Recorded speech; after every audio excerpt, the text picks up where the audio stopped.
What's up, everybody? Welcome back to the Couch Casual Podcast. I'm your boy Kyle, and we're here breaking down UFC 318. I'm here with my beautiful partner, Robert Dylan Vasquez. What's up, guys? Woo! We had a nice, delicious BMF title fight between Max Holloway and Dustin Poirier. What did you think of this card? Delicious or decision? It was heavily seasoned with decisions. The flavor of the night was decision based. It was okay, man. I think you alluded to it, and you were like, "Hey, this is maybe not a pay-per-view. Maybe this is like just a really badass fight night." And I can't believe people paid for this. That's just me. I'm not trying to be a hater. I'm not trying to be a hater at all. Yeah. Go ahead. It wasn't the worst pay-per-view people have paid for. No, not at all. There was a lot of action. It was misleading. A lot of action. Mm-hmm.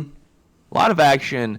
No knockouts, no subs, no finishes. Kind of insane given everybody that's on this card that there wasn't at least one knockout. Mm-hmm. I would say for the most part I enjoyed every fight except for one.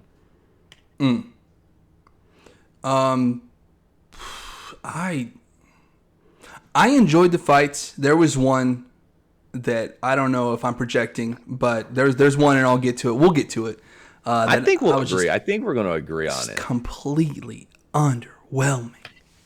Dull as fuck. Let's get into it, man. What did we open up with? Michael Johnson versus Daniel Zellhuber, dude? Yes, and that was a very solid start to the night, just like we predicted. It was a great opener, a lot of action. Zellhuber got pretty hurt in the first round. Knocked down. Very reminiscent of his fight at Noche, where he got hurt early and came back. So I was like wondering if he'd pull it out again, but he wasn't able to. Michael Johnson kind of he showed his veteran experience and kept the newcomer in check the entire fight. Yes. But it was a solid fight. They were throwing, they were hitting. It was a fun fight. Before we get into this fight, how did our boy do? How did Prado do? Prado, my young Argentinian Drew Dober lost a split decision to Nikolay Veretnikov. I actually have no idea how you say it. I mean, that sounded so much better than Veretnikov. You know, it's just foreign names that always get you. I mean, especially when they're from Kazakhstan. I don't know anybody from Kazakhstan personally. At least it was split, though. It was split. I mean, I'm not. I don't know. I'll be honest with you. I don't know shit about Prado. I just think he looks like Drew Dober, and that's why I like him so much. Sure. Back to this Michael Johnson victory. Victory after 3 rounds goes to decision. He just, like you said, showed his vet heart out there, and Michael Johnson's a weird career. Very weird career. Fought super talented guys in the upper echelon of the lightweight division and at 145, I believe. What do you know what he was alluding to when he was talking about how Daniel Zellhuber got this fight with sneaky or gross tactics? Or did you hear about this? No, I didn't. He went. Me. I have no idea what he's talking about. But he's like he went about getting this fight in such a gross fashion or a gross way. He said it in the press conference, and I have no idea. I don't even know if he said what it was, but I mean, how he doesn't have any. It's the UFC. It's not gonna be Daniel Zellhuber, but who knows? I wonder what that's about. That's the mystery, man. Nobody has come out and said anything about that. It's just kind of just floating out there. He said it. Michael Johnson said it himself during, I think it was the pre-fight presser, and I think he said it again in the post-fight. I'm not sure. I'm not one that's gonna watch Michael Johnson press conferences, but there are little clips of him saying he uses nasty tactics to get this fight, and I don't even know what that could mean. It's interesting, and hopefully we hear something about that. But I mean, It's a crazy fight. Zellhuber was the biggest favorite on the card. Lost. Pretty clear decision for Got Michael Johnson. knocked down too. Dude, Michael Johnson's career is just like the biggest like up and down. He'll beat people you don't think he's going to beat. He'll lose to people who he should beat. I mean, this guy is still going at, what was he, 39, 38? 38 or 39, pretty sure.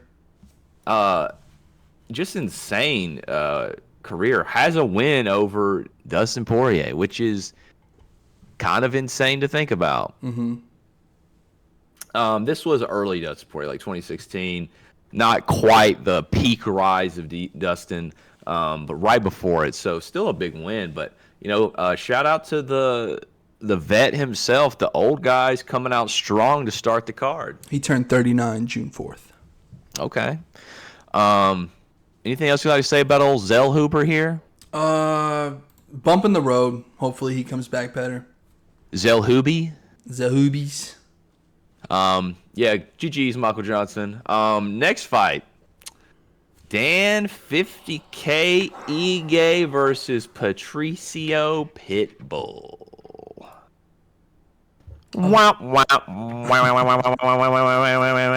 Of all the times to not show up, Dude, as I don't. Yeah, dude. Yeah. You're about to nail it. of all the times to not show up as Dan 50K Ige, putting on a fight night performance bonus or fight of the night. Come on, man. Dude, I don't know what happened. That did not look like the Dan Ige that I'm familiar with. Patricio Pitbull dog walked him. Let's just say we were, as far as our picks are concerned, we're both 0-2 here. Sure. Not great. And both the old guys kind of getting it done here, starting out the card. Patricio Pitbull, that's two fights. That's two fights that, like, if this is his style, he's not a fun fighter to watch. No, which I think he knocked out, well, TKO'd Michael Chandler. He comes from, like, exciting Bellator fights, PFL, Bellator, whatever that shit. Right. Yeah. So this one, immediately, everybody's like, all right, Michael Johnson, Zellhuber, that was good. You warmed me up. Let's get going. Let's get going. And then he shoots for, like, this weird takedown, and you just hear, boo. Just immediate boos. They were on top of that. That Louisiana crowd was vicious. They were vicious, but, like, their cheer, like, I heard more boo than I heard cheers. Even for Dustin, like, they didn't make. It seemed like they were very quiet for Dustin. Mm-hmm. Or maybe it was just the volume on the TV. I don't know. It did not seem like a very loud crowd when it came to cheering, but they let you know when they were upset with the boos. But, man, so, like, I don't know a lot. I haven't seen a lot of Patricio Pitbull's fights. I haven't seen a lot of Bellator, so, I am a casual, as the, title suggests of our channel. DC said he's not known for volume, like he just kind of he picks his strikes, and maybe that's just him. Mm-hmm. And he's one of those guys that can be in entertaining fights if the other fighter is dog enough for it, or he's just not. And it doesn't seem like he's like the most entertaining fighter. But he gets a win over Dan Ige. Kind of forget about his loss to Yair for a second. I mean, he rocked Dan Ige once. And Dan Ige was like shelling up. It was weird, man. He's got to have some kind of hidden power. Yeah, he's probably. I mean, he must be hitting like a damn truck. I don't know, man. Because it seemed like Dan Ige was not himself. He wasn't throwing his volume. He wasn't. I mean, he was covering up most of the fight. He just wasn't himself. He wasn't the Dan Ige that we know, though. That's all I'm saying. Those shots must have hurt. Those shots must have hurt bad. Some ground exchanges, not really any submission takedowns, no knockdowns. Very weird. Very weird fight. But anyways, it goes to I wouldn't even say grueling decision, because it looked really easy for Patricio out there. Yeah, like Patricio, hands down, won this fight. It was a unanimous decision. He had 5 takedowns, the most significant strikes. It was an easy day at the office for Patricio after his kind of difficult start. I don't think he took a lot of damage in this fight. No. He could. I mean, he clearly wants to fight a lot. He came right back after the Yair fight. Do we see him fight again this year? He needs to go.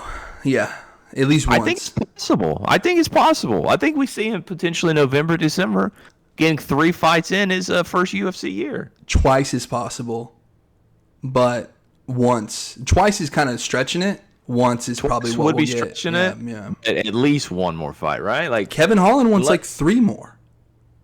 Kevin Holland, man. Kevin Holland wants to be so active. It's stupid the amount of money that they're paying him, as active as he wants to be. But he's done the 5. He's went 5-0 in a year before. But not to get to Kevin Holland, I'm just saying it's possible. We could see Patricio Pitbull 1 or 2 more times. It's very possible. There's not much else to say. Like, he really he pieced him up. He did what he had, his will, and he just displayed it. And Dan Ige took it. He just took that Pitbull. Congratulations to Patricio Pitbull. I don't want to be a hater. He's just not my favorite, and he. It's just not the most entertaining style. Which, if it wins, it wins. Like, at the end of the day, you're in there to win, not to necessarily winning. Is this and then entertainment, But the politics of the UFC, where if you go out and you put on a good show, you will get the spots. For some reason, you get higher ranked. You get maybe a fight that you didn't necessarily deserve with just a W, but you had to put that little spice on it. Now you got the fight. Let's look at Bilal Muhammad. He's had a lot of dull fights leading up, and he couldn't get his name out there. He was probably well overlooked for his title fight prior to him getting it. He finally gets it, but people that are entertaining just jump you. You need people to remember your last performance. You want people to remember your last performance. This isn't a high school wrestling tournament where I got the W, so now I fight this guy, and then this guy got the dub, so now we're going to match up. It just doesn't work like that. And as much as I would want this to be a pure sport of MMA, this is the UFC, so you have to deal with, how many tickets do you sell? Or how many asses do you put in seats? And it gets kind of disgusting when you truly think about it. It sucks, but it's just kind of the way it is, yeah. We've talked about it before. The reason that there's not an MMA UFC union is because all the fighters, they band together and they're like, well, we're just not going to fight then. All right, well then we're going to get some guy in Brazil who's literally going to fight. He's going to fight for 2-2. He's going to go on the Contender Series and do this, or he's going to fight for 10-10 on a main card. There are people out there making disgusting amounts of money, and they're not going to give that up. For what? No. For somebody else? For somebody else that they might even be fighting? No, it's not the NFL or the NBA or these big organizations or these huge organizations like the WNBA. But there's not, the union thing is just not in this lifetime with the UFC and how it's structured and the pay. There's always going to be somebody out there that's hungrier. Patricio Pitbull coming from another organization getting paid, mega bucks. He's like, I'm gonna finally realize my dream, and I'm gonna beat Dan Ige, and I'm gonna go on, and I'm gonna fight all these guys, and I'm gonna be the UFC champion. His dream was to beat Dan Ige? His dream is to become the UFC champion. Oh, that'd be a crazy specific dream. He's like, I gotta get to the UFC so I can beat the shit out of Dan Ige. Dan Ige, I'm coming for you. I'm coming for you, Dan Ige. Dude, what did I do? Dude, and then he just beats his ass. So he realized his dream of beating Dan Ige. But he's got to go. He has to go. And for that to happen, he's got to stay on the pedal. For him to be 38 years old and be fast-tracked to a title shot at 145 with all these murderers, dude, absolute killers in the top 10. It's going to be tough. It's going to be very tough. You got to go. You got to do something else, though. You can't just win because they're just going to keep giving you. You got to get a big win. You got to make a name for yourself in the UFC. You have a name prior to the UFC, and I understand that. But once you get to the UFC, you have to do something that catapults yourself into that title. Let's take Michael Chandler. His first fight in the UFC, knocks Dan Hooker out fucking cold. He took that opportunity. He got on the mic. He did his WWE promo, and that got him a title shot. You know, people were eating that shit up that night, and it was for good reason. Like, he put on a fantastic, entertaining performance. People want to see you in the title fight. So it's possible, but you got to do something to get there. This was his chance because with the name coming over from PFL Bellator, he cashed that in by fighting Yair. He cashed that, oh, well, you already have a name. People know you in the MMA community. He cashed that in to fight Yair. Loses to Yair. Yes. Comes out, fights Dan Ige. Probably a fight that's a little more realistic for him to debut. They shouldn't have gave him Yair right away, but I'm not a matchmaker. Who knows? I agree with that. It's probably accurate. This time he wins. This is when the statement should have been made. This is when you cash in on the, like, okay, I'm here. I fucked up against Yair. Now I'm here. Well, what do you think is a possible next fight for Pitbull? What are the rankings? We're looking at wow, this is outdated. Fan rankings. I don't care about the fan rankings. I give me the real rankings, brother. Come on, man. Call UFC. I don't know, All right, man. I think this is fan rankings, but it's going to serve its purpose and get the names that I need. John Silva, No, Youssef Zalal, John Silva's Josh slated. Emmett. Sure, yeah, that one. Give him a Josh Emmett. Emmett could be. I think that could be a solid two guys with like what seems to be clearly great power. So Josh Emmett, and Josh Emmett is also got a bit of a fucking noggin on his shoulders. Didn't get knocked out by Ilya, even though he got just Dismantled crunched in the face. Yeah. Could have Jermaine. No, Brian Ortega. no, because Brian Ortega and Aljamain are slated for a fight, and John Silva's fighting Diego Lopez. All right, so Josh Emmett, lock that shit up. Let's do Josh Emmett, Pitbull. That's what we're predicting by November, maybe September. I hope so. I mean, yeah. Take his head off his shoulders, Josh. Let's see. Are you ready to move on? Please. We've got Kevin Holland versus Daniel Rodriguez in honestly the most shocking fight of the night in my book. And it shouldn't be. I should have expected this. Kevin Holland's a little bit like Michael Johnson. Sure, yeah. Kevin Holland did not look like he wanted to be in there. Well, he's not fighting for gold. He's not fighting for glory. He's like, I'm going to get paid. I'm going to show up. Everybody's going to be kung fu fighting. That shit's cool and all, man. But you're in there with a killer in D-Rod and got dropped, twice? Dude just got his name back in the top 15 beating Luque. Yep.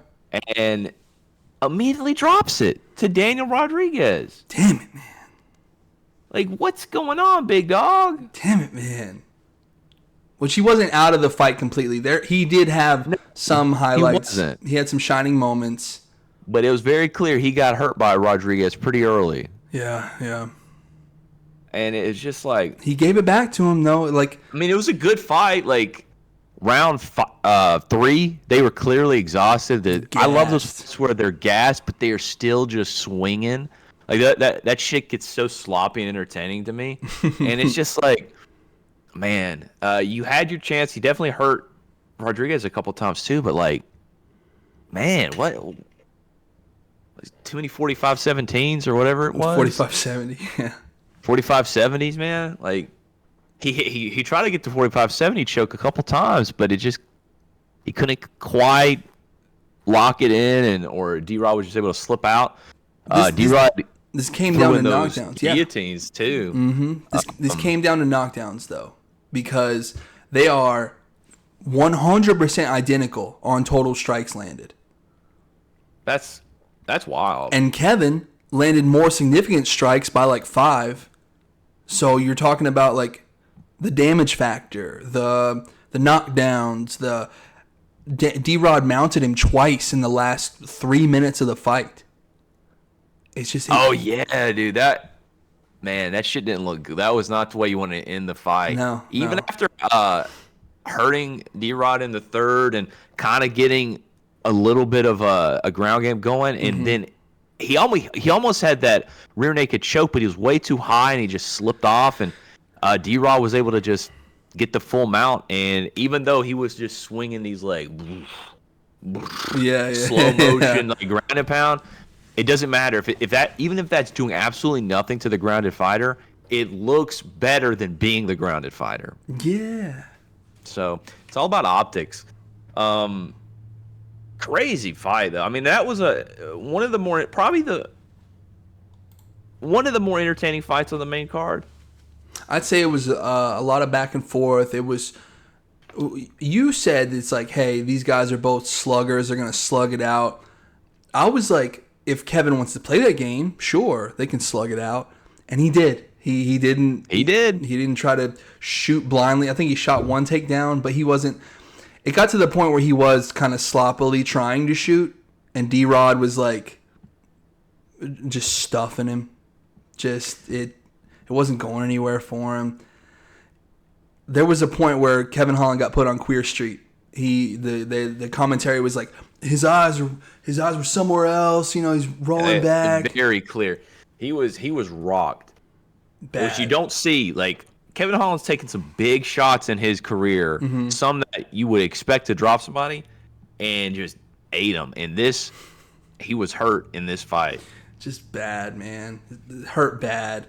Dude, I just don't. Kevin Holland's career is just. It's a roller coaster. Dude. Yeah, it's all over the place, man. I don't know what to think. I don't think I can confidently pick a Kevin Holland fight ever.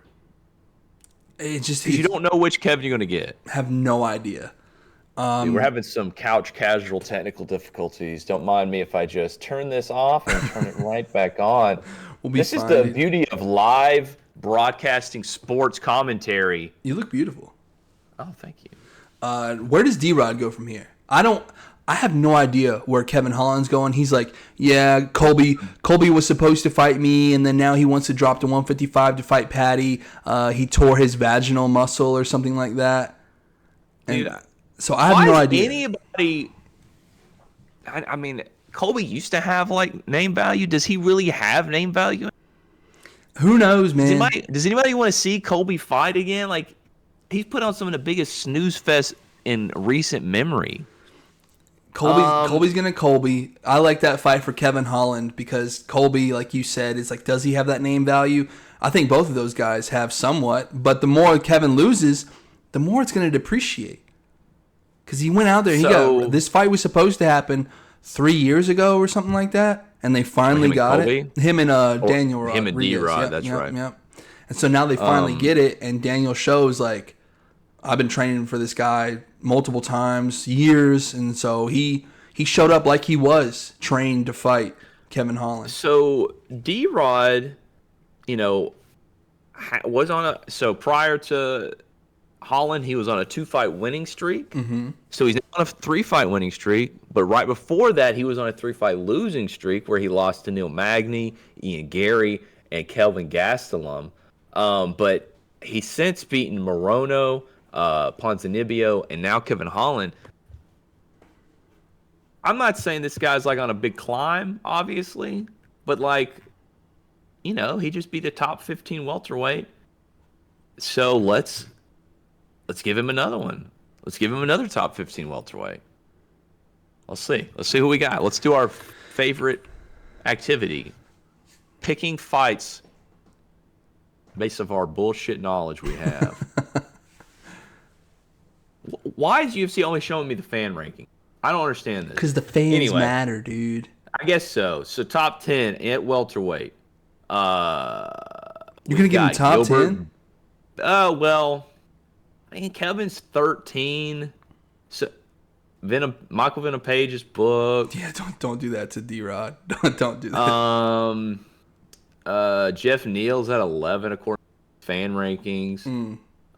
Gilbert Burns at 10. Colby at 9. Why is that? I don't know, man. Who's the last person Colby lost to? Joaquin Yeah, Buckley? I think so. Give him Colby, man. Brutalized him. God, Give him almighty. Colby. Give D-Rod Colby. Let Kevin stew on that a little bit. Joaquin Buckley's at 8. I like Joaquin Buckley, dude. I think that would probably be a fun matchup because it would be standing, but like it would be a kind of an unfortunate drop for Joaquin Buckley to take him on. Mm-hmm. I don't think you go any higher than 8 though, so 7, 6, 5. There's no point even. I don't know. Jeff Neal, Colby, Joaquin Buckley, or maybe a drop in. I think you try to, because he's gonna get some heat for beating a fan favorite in Kevin Holland. Now you got to give him somebody that the fans just don't care for, and that's Colby. Yeah, let him beat up on Colby. I'd watch that. Colby had a run where he was spitting Chael Sonnen fire. Like not times. I'm not gonna say times 100 in a better way. Times 100 in like a really raw, like Dustin Poirier is a piece of shit father. He's a shitty, and it's like, dude, people are paying attention to that, but he wasn't even clever like Chael was, and is. He was just. It's like I don't remember which fight it happens, but like when he turned on the heel persona, he milked it for everything it was worth. He showed up dressed as George Washington when he fought Leon Edwards. He definitely played the heel character to a T. Whether it was real or not, everyone, you never know. But he started taking some losses ever since then. Did he start the heel character with Robbie Lawler, or was it right going into the Kamaru Usman fight? It was after the Rafael dos Anjos fight. Okay, so it would have been Robbie Lawler. Then he loses to Kamaru, beats Tyron Woodley, loses to Kamaru, beats Jorge in the most boring fucking fight of all time. Sure. Loses to Leon Edwards in the most boring fight of all time. But you see how sporadic those are? You're saying that like he fought those back to back to back. There was like a year layoff here, 2 years. There was some big layoffs. There were massive layoffs in between. And that's why he was getting those fights. Any favor. Right? I think that's why he was getting those fights, because it was the Brian Ortega effect. He wasn't losing, but he wasn't winning either. So you can't move him in the ranking. And I think that's why he's number 9. You lose Since the walk, 2020, he's only fought once each year, which is insane. So I mean, I guess we might see him again. I don't necessarily want to, but it's possible. Who does he fight, man? He has to fight D-Rod. He's not fighting Patty. He's not going down to 55. I think Patty's bigger than him. Colby's a small welterweight. He would say that, oh, well, he's just a weight bully. It's like, oh, okay, well, why you're going to go down? You're going to be a contender at 155? Come on, Colby. As long as the system's in place, if you can get down, if you can drop enough weight to weigh in at that weight, I do not blame anybody for doing it. It's part of the game. If you can do it, yes. If you can do it. Well, we're going to get Colby versus Elia? Regularly. I love it, dude. That jaw would be busted. That jaw would not just like be hanging on. Zombified. So, who knows what is next for Colby? I think D-Rod would be a great option. Let's do it. Fuck it. Who cares? On to the next, dude. On to the next. The co-main. The Eraser is back, baby. Whoa. The only fight I got right, and that's who did you pick for this? I don't remember. Did we split on any of the fighters? I picked Roman by decision. So, did we both pick Dustin? Yeah, we both picked Dustin. So across the whole show, one pick was right the whole night, and it was Paulo Costa, baby, my boy, back on the secret juice, looking like the terrorizer he was. I mean, this was a great fight for Paulo. It was, man. See, I I get all these, and I don't mean to sound racist or nationalist or anything like that. I get my fighters mixed up. I thought Roman Kopylov was a wrestler. I thought he was a... You saw the Russian flag and just assumed. Sure. Why, is that my fault? Is that my fault for being a casual? It's just, dude. But Roman Kopylov is this young and upcoming striker, and Paulo put the work on him, man. He put the hurting on old Roman. He didn't get to finish, but man, he hurt him a few times. You know, we had the classic Paulo, just kind of sloppy fight, but you know, just in it at all times. Hands by the waist, bro.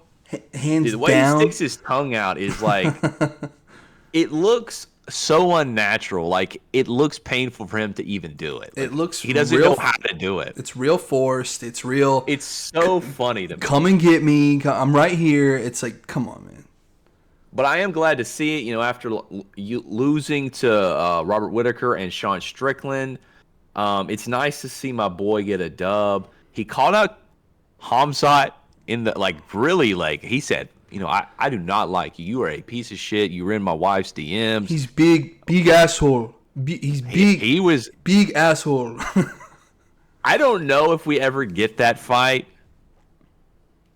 but I really hope we do one day, because I feel like as unhinged as both of these men are, the build-up to that fight would be so much fun.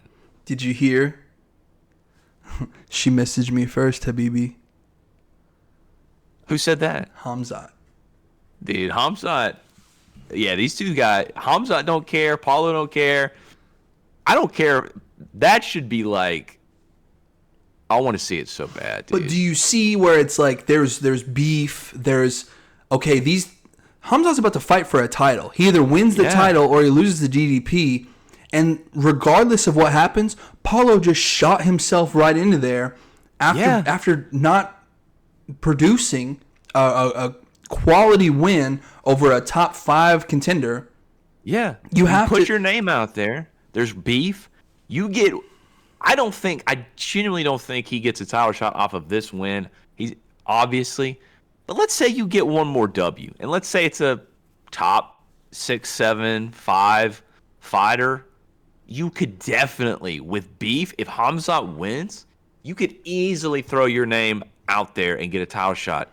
And that's what the optics are about in the UFC. But if you didn't do that, I don't mean to interrupt you. If you didn't do that, he's 13 is what he's ranked? Something like that. According to the fans? No. Let me look at the fan rankings. He was 13 prior to that fight. So he gets, I don't know, because Kopylov was 14. So he's not going to shoot up. He's not going to shoot up in the rankings.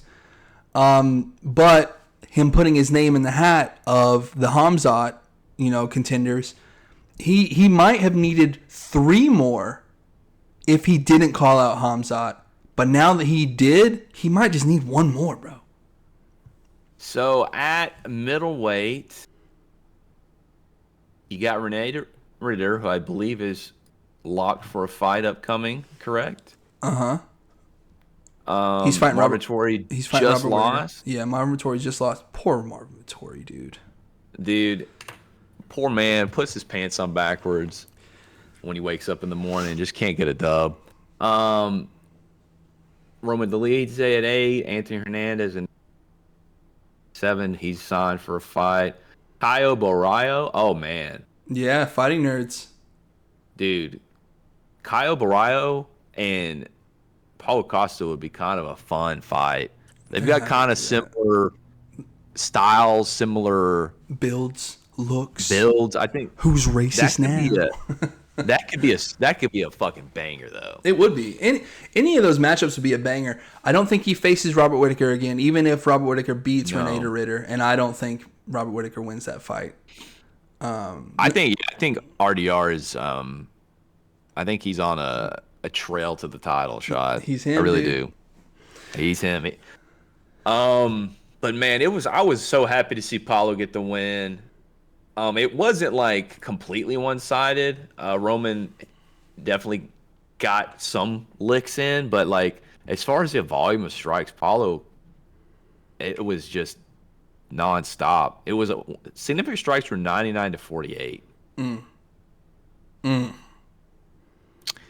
Kopylov wears really long shorts. I don't know why that. Like his shorts were below his knees. Which, to each their own. Dude, have you ever... some shorter shorts, bro? I went to Wonder Boy's gym when I trained there for a cup of tea. And he has the mat from UFC 205 when he fought Tyron Woodley. Yeah. Going up and feeling that mat, it's the roughest thing ever. So it's like, if you're shooting for a takedown, not saying he would, but if you're shooting for a takedown, you see those guys that got like scraped up knees and stuff. Yeah. It's trampoline burn times 10. Yeah, times 10, bro. Dude, could you imagine a UFC fight on a trampoline? Yeah. Shit would go crazy. I would beat the fuck out of Colby Covington on a trampoline. I bet you could right now. No, dude. But yeah, regardless of what's next for these two fighters, Roman Kopylov is probably going to be sent back to the Shadow Realm. This was his one shot to get a win over somebody notable, and it's just one shot right now. The dude's not that old. I think he's a young guy, so like, you know, you got time. We will see. Let's see. I'll look him up. Roman Kopylov. He's the same age as Paulo Costa. They're both like 30. Oh my God, he's not that. He is 34. Yeah, dude. Why did I think he was so young? I guess he kind of looks young. They've been trying to keep that man down. Dude, his nose. I don't know how he breathes. Bro, as my boy Alex was saying, he goes, look at his fucking nose. He was in the corner. I thought his nose was bleeding. It was the shadow from his fucking nose. Dude, his nose is so fucked. I don't have the smallest honker, but that guy, well, it's not even it's not the size. It's like it's clearly been demolished. It's misshapen, yeah. It is so messed up, and I'm curious if there was one particular fight in his history that caused that, or if it was just like a training or just, you know. Well, you know, his record's only 14-4, but these dudes in Taekwondo or in they kickboxing, have like hundreds of fights or some shit, crazy before they shit. even get on the regional scene. So, you know, but shout outs. This was also a pretty solid fight. You know, like every fight except for the Pitbull fight has been pretty entertaining. Are you ready for the main event? Please. Man, let's talk about the main event for the BMF title versus Dustin's career. WWE stakes. Max Holloway versus Dustin Poirier. Woo. You really were disappointed by this fight? Yeah. That much, man. He talked to me pre-show, and he's like, look, I don't want to be those other channels that just constantly hate and hate and hate. And I'm like, I'm with you. I'm totally with you. You're about to hate. Yes! Let's hear it. What do you got? What you got to say? One of these fighters, his leg was in the tire, right? All Max had to do was stick his leg in the tire. First one to get out of the tire loses, essentially. Max was on a damn bicycle the whole fight, which is fine. Do your thing, Max. He came to win. He was still putting on a show, volume. Yeah. But you just see the fight slowly and surely slipping away from Dustin. Before round 3, you're like, okay, because he got knocked down, and you're like, oh. And I want to ask you something. This has been going around. Do you think Max held back with the Dustin Poirier knockdown? Oh, I don't know. A lot of think? Aljamain Sterling, I think, tweeted about it. A lot of people are like, you know, y'all aren't going to like hearing this, but Max held back during this sequence. And I think he did. Because there was some... I'm going to have to rewatch it then. He drops him, goes in, goes for the big shot. There are ample opportunities. There's ample opportunity for him to just smash Dustin, and he just doesn't. Which, respect to Max. He got the job done. But that's one thing we'll never know for sure. Like, we'll never... Max is never going to admit to that. Or it could just be a brain fart. Like, of course, like your adrenaline's dumping so fast. You want to do this, or you want to zig when you zag, or regardless. I just think that this fight, for what was advertised, for what was given to us in the second fight, was completely underwhelming. If you were expecting a 10 out of a 10 fight, it delivered maybe a 6, maybe a 5.5. If I'm being 100% honest, not trying to be a hater, just I'm letting it out. Yeah. It was about a 5.5 for me watching this fight. I did not think it was that. It was not that bad. Go watch it again. Go watch it again. It wasn't their second fight. It was not an all-time classic. Man, it was a solid fight. We're talking about a guy who's retiring versus a guy who just got slept for the first time in his entire career. Mm-hmm. And it was like a really hard sparring session. You could tell two bros. You could tell Dustin was on his way out, and you could tell Max was weary about getting slept. Which I'm not trying to fault them on how they fought, because they both fought safe. The last 10 seconds drop of a 5-round banger. Max points to the ground. Dustin clinches in like the last 2 seconds because Max is ba ba ba ba ba, and yeah, Dustin didn't really commit to the 10-second or the ground point like other people have. He just kind of was like, yeah, okay, and then just covered up. Clinched. Look, man, he was on his way out. First time a whole pay-per-view's been built around one man. Legendary career. One of the most iconic UFC fighters of all time got to go out on his own terms. Mm-hmm. He's not going to be like, punch drunks in there, and I'm glad to see that. Yeah.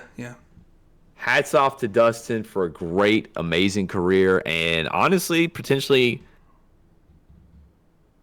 one of the most iconic, if not the most iconic fighter of the 2020s.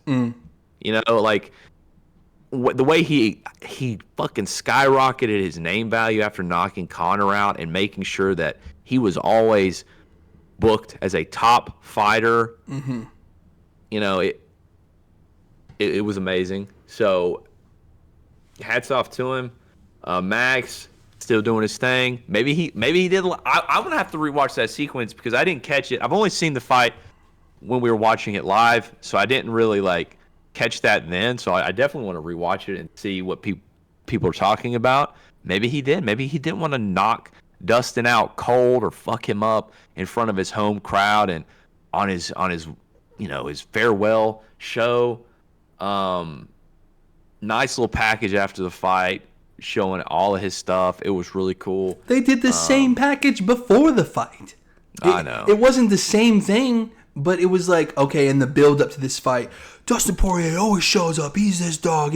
And then they do the video package, and all it has is Volkanovski, Stylebender, not Kayla Harrison, maybe Amanda Nunes. They just had, it's like, oh, Dustin's a good guy.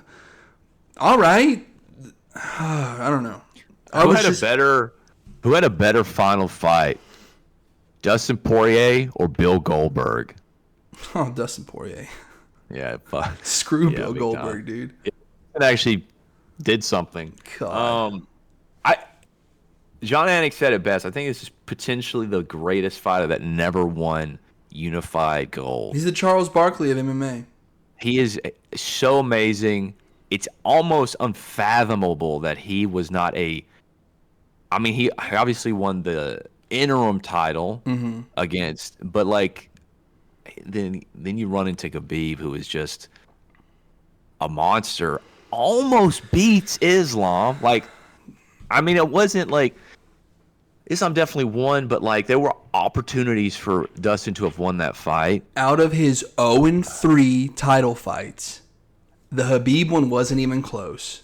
No, it really wasn't. The Charlie Olives one wasn't close at all. No.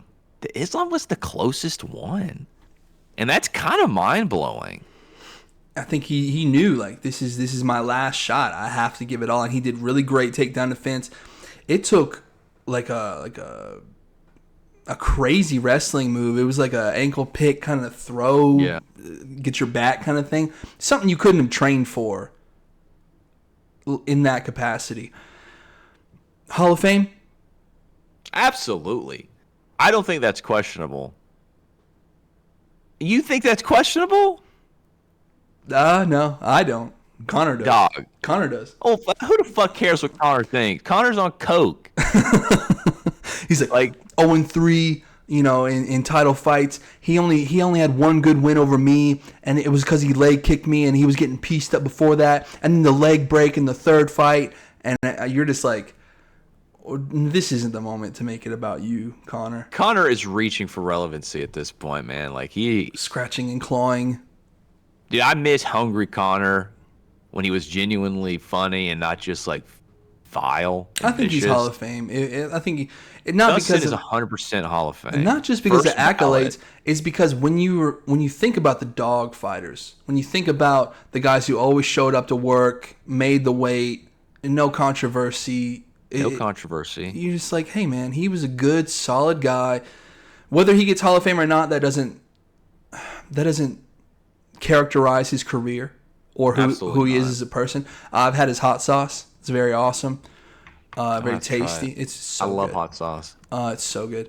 Yeah, everybody go try the Diamond Hot Sauce. What's it called?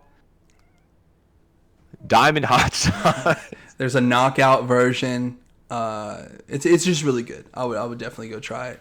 But yeah, what I expected versus what I got, which is like, that's not up to them. That's up for me and my interpretation and my projection and my perception. I left that whole experience feeling like, man, people paid for this. That's what I thought. That all encapsulating the whole night, the fights, the main card, the prelims, the main event. It's like, people paid for this. I paid for it. Good for you, man. We had enough people that we split it so many ways that it was not expensive at all. Good. We gotta support Dustin Poirier, man. Oh, I bought it. Yeah. What do you want to see from Dustin? Do you think he just goes off into the nether and is quiet? Does he train? Does he do some celebrity? Please don't do celebrity boxing, Dustin. Please. He's gonna train. That racket. He's gonna stay in shape. He goes, I just want to get home. I want to do normal dad stuff. I want to cut my grass. I want to barbecue something. I think Dustin would be good on the mic, calling fights. He'd be a good analyst up top, where like Chael and Anthony Smith are. Okay. I wouldn't want to see him ringside. No. You don't think? Yeah. He could develop into it, but I'd love to see Chael on ringside once. Chael ringside would be nice. Chael ringside would be pretty entertaining. But no, farewell, Dustin. That's all I can say. Wish you nothing but the best. What is next for Max Holloway? That was what I was about to ask. He didn't have much of a post-fight. He really said one thing and kind of pieced out to let Dustin have his moment. He did call the fans out for not cheering. There was no hype around the fans. Like I don't know if it was my TV, but it seemed like very quiet for Dustin when it should have been ear-piercingly loud. He lost. He lost. He did. Everybody's bummed. It doesn't matter. And then they got to say bye? Then they got to say bye, man. You still give that. You should praise that man at the end of the fight. Has done nothing but put on wars for people's entertainment. But he hugged like 90 people on his way out. He did. He's the guy, This is his hometown fight. Walks out with Wheezy. Who didn't perform, and I think that's why he didn't get a standing O coming out. It's because he's like, yeah, Weezy's going to walk out with me. And usually to the casual fan, that means Weezy's going to perform while walking out. But Danny doesn't play that Misfits boxing shit. He doesn't. No, he's just there. He's just walk out with me. That's what we need you to do. We don't need you to perform, because then you got to talk about, oh, well, what am I getting paid to do that? No. Just, you're lucky you're here. Yeah. I do wish, I don't know, I felt like the crowd could have been a little bit better for Dustin, but maybe that's just me. Maybe I'm tripping. I don't know. Max, what's next for Max? Well, he calls out, he said he got unfinished business with the 155 champ. Not really. It was finished pretty well at 145, but it's pretty finished. But I could definitely see it happening again. Like, that's a big name fight, especially for Ilya to maybe get a couple defenses. I don't think Max gets that next. Do you? No, I don't think so. I don't really know what Max does next. Max has always been in the weirdest spot in the last 5-6 years. I'd love to see Max get full gold one more time because that would be kind of crazy. He's still young. He's only 33. Yeah, for how long yeah. he's been in the UFC, Ilya is just that dude right now. Lightweight. What do we want to see? Do we want to see Max versus Justin again? Do we want to see Max versus Charlie Olives one? Do we want to see Max versus Arman Sarukian? No. Go ahead and cut Armand. Go ahead and send him to the PFLs of the world. Dude, get out of here, dude. What does Ilya have his first defense? Is that like confirmed for anybody yet? No, I don't think so. They're either giving it to Gaethje or Patty, though. Give Max Charlie Olives because they have fought before at 145. That's back when Charlie was in his quitting era. Yeah, let's see. That would be that'd be a nice little potential contender fight. I like that one. It's probably something worth doing. Maybe like a co-main event on a really good card. If you give him Arman, that is a wasted camp. We don't want to see that. Arman will not make it to the fight. I guess Charlie Olives of Justin doesn't get. I mean, I don't really see them running back Max and Justin. No. Do you know why it's saying fan rankings on the UFC? Why? It's because Dana put a kibosh on the whole fucking ranking system. He's like, when? No. It's because these accredited like journalists. There's like a Knights table that votes on the rankings themselves. Oh, okay. And they've been like, oh, why is Islam this and Marab's not this or why? There's just too many arguments. So the best way to do that is to just do fan rankings. Just make them like kind of accurate, kind of not. Just that way there's no like stronghold on the interpretation of it. Because if it was, like I said, like I was saying about the wrestling matches, if it was dub versus dub versus dub, the rankings wouldn't look nearly how they look right now. The rankings have always been like just kind of weird. So then you leave it up. You leave it up to fan rankings. That's why we can't find a solid list unless it's like Tapology or some shit.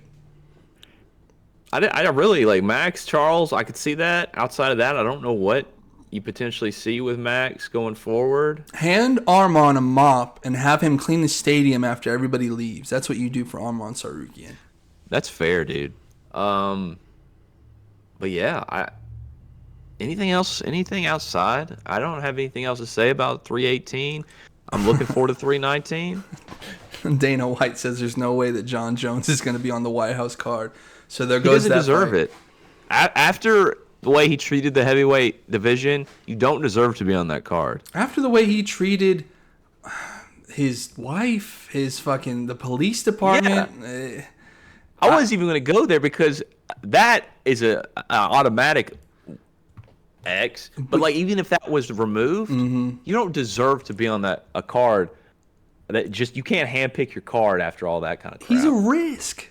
He's like Dana White's like I can't risk John Jones being on that card because he's he's just gonna let people down. He's either gonna have some shit come up, which according to John, he's gung ho. He's like hell yeah, I'm gonna be on this card. Connor is like I'm gonna be on this card. You guys wait and see. No.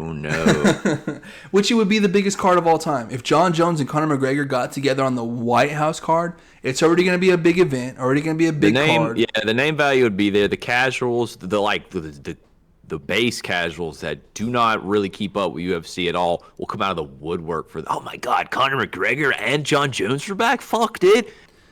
We gotta watch that shit. Maybe we'll go. It's a little early, but maybe we'll go. We'll be on the lawn. We'll be on the lawn. We're gonna be on the lawn. Live streaming some general admission. The worst tickets are like going to be over $1,000. Yeah, well, there might be background checks, dude. The security is going to be crazy. It'd be insane, dude. I don't see it. The logistics alone of this would be a nightmare. There are going to be people that they're going to have to close off that street because then people are going to be like at the White House, just like looking through the bars, fully able to Nate Diaz. Insane logistical nightmare that I can't see happening, but maybe it happens. I don't know. On the street, fully capable of Nate Diazing a water bottle across the fucking thing hitting somebody, dude. They're supposed to have like 20,000 people there. Don't know how that's gonna work. Don't know the logistics. Supposed to be on July 4th, which is what that was. I'm sure that it'll end up just being like in some venue in DC. Like I guess maybe the basketball stadium. That's probably what will happen. It's just like they're playing where the Wizards play. Yeah, they're just going to do like this is the White House show, and it's literally just in the Wizards. Or is it even the Wizards anymore? That's how I don't, dude. Is it the Wizards? I think it's like the Generals or something. No. Why would you change the name of the Wizards? The Washington Generals? It is the Wizards. I must be, dude. That is how little I basketball. I really had. Are you thinking of the Commanders? No, I think there's literally a Washington Generals team. Is that the hockey team? Washington Generals. Oh, that is a basketball team. What kind of basketball team? Wait, is that the Harlem? Yes, that's the Harlem Globetrotters, like arch nemesis. Or wherever the fucking whistle is.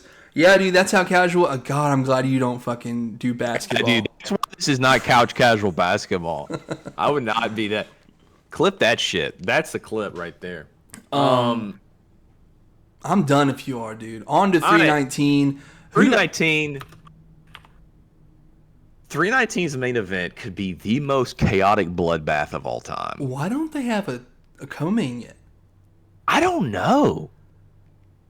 We were talking about it before, and there is a small clip of DDP. Like, this is an old clip, so who knows what has changed. But he was like, yeah, it should be it's going to be Justin versus Patty. That should be a good one.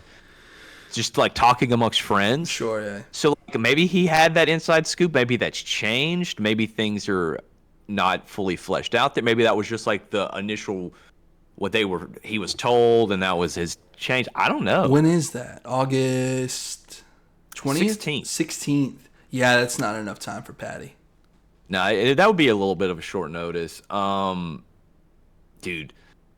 But this card is pretty solid. I'm really excited for this one.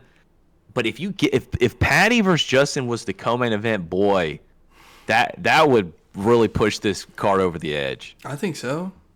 They're not. I'm excited to see what we'll see what happens soon enough. Maybe it'll be Justin something. Nah, I think he's not fighting anybody unless it's like Ilya. He's holding out for Ilya because he deserves a title shot. Shut the. Yeah. You beat Fiziev.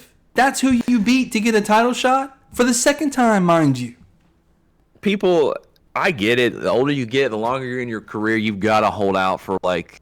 If you're still at the top, if you're still close to that title fight contention, you have to kind of hold out as much as you can. But man, sometimes it's just I don't know. Justin versus Armin. There you go. Okay, and that's been the UFC 318 post show. We love you. Please like, comment, subscribe, whatever you want to do. We're just here to entertain you and have some fun with our friends. Talk about fights. We love you. We're out.